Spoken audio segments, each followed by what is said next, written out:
আসসালামু আলাইকুম বন্ধুরা, আরও একটি নতুন ভিডিওতে আপনাদেরকে স্বাগতম। আজকে আমি আপনাদেরকে দেখাচ্ছি গ্রামে সকালবেলার কি পরিবেশ থাকে। দেখুন, পাখির কলকাকলি শব্দ খুবই মন্ত্রমুগ্ধের মতো লাগে। যত শুনি তত শুনতেই মন চায়। এই যে একটা পাখি দেখতে পাচ্ছেন,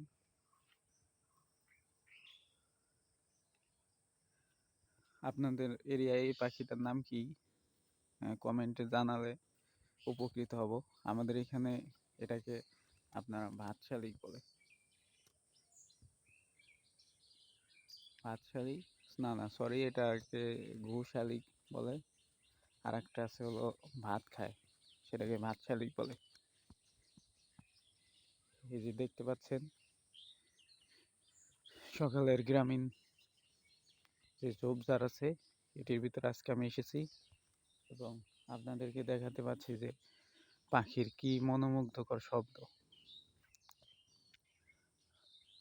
আপনি হাজার ব্যস্ততা কোলাহলের মাঝে থাকেন, কিন্তু পাখির এই অসাধারণ কলকাকলি শব্দ আপনার মনকে ফ্রেশ একটা মুডে নিয়ে আসবে।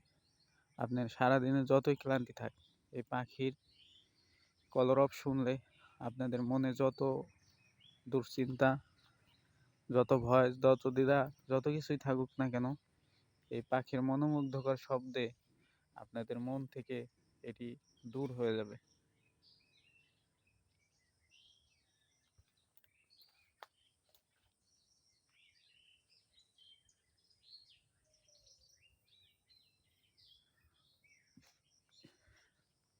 দেখতে পাচ্ছেন কি সুন্দর পাখির ডাক শুনতে পাচ্ছি আমরা।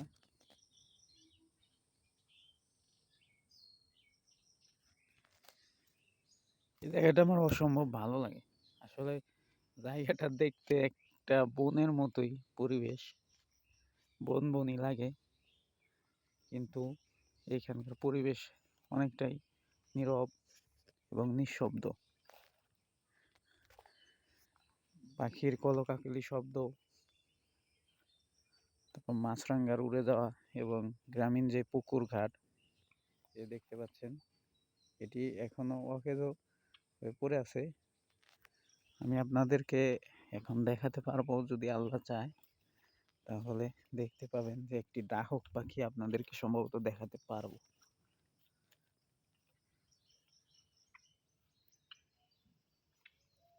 ওই দেখতে পাচ্ছেন একটি ডাহক পাখি উড়ে গেল।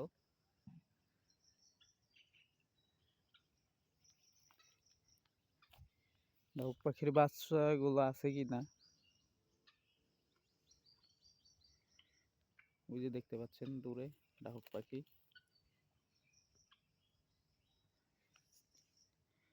আমরা এখানে ধরি নাই পাখিগুলো, কারণ কি এটি বাংলাদেশের যে আইন আছে, আইন অনুযায়ী এগুলি ধরা একটি নিষিদ্ধ কাজ। সেজন্য আমরা এগুলো ধরি না। সেজন্য আমাদের এই যেই বাগান বাড়িটা আছে, এইখানে এগুলো দেখা যায়, অনেক বেশি দেখা যায়। মানে বলতে পারেন একটা নিরাপদ আশ্রয় ওদের জন্য।